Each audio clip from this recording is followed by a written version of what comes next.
to be given the right combination of nutrition, vitamins, minerals, and medication if necessary, but it has to be used carefully and always to make sure that the patient is not damaged in that process. The main message, I think, has to be that we have to change the system. The system is sick and corrupt. We have to change the system. And eventually we have to make the medical profession accountable. Someone has to ask the medical profession, why do you tolerate this? We have to ask them that.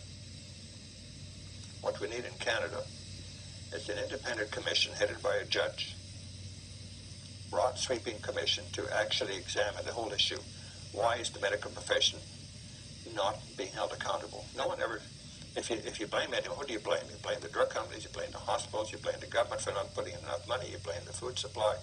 Have you ever heard anyone saying to the medical profession, how come you don't do a better job? Have you ever heard that? Well, I think this has to be examined. If you go to a hospital and say, why don't you do a better job? He said, I will, give me more money, I need more staff, more doctors, more nurses. Doesn't mean a damn. You can give them 10 times as many nurses and doctors. If you have the wrong treatment, they still don't get well.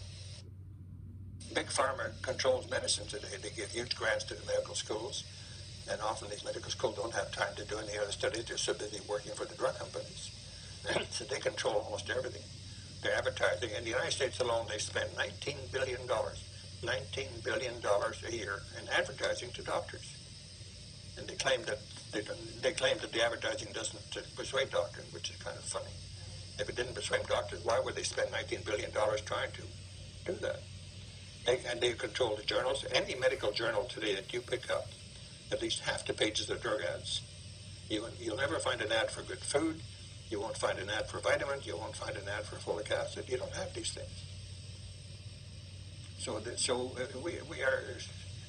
We're really in a terrible situation. The system is really sick.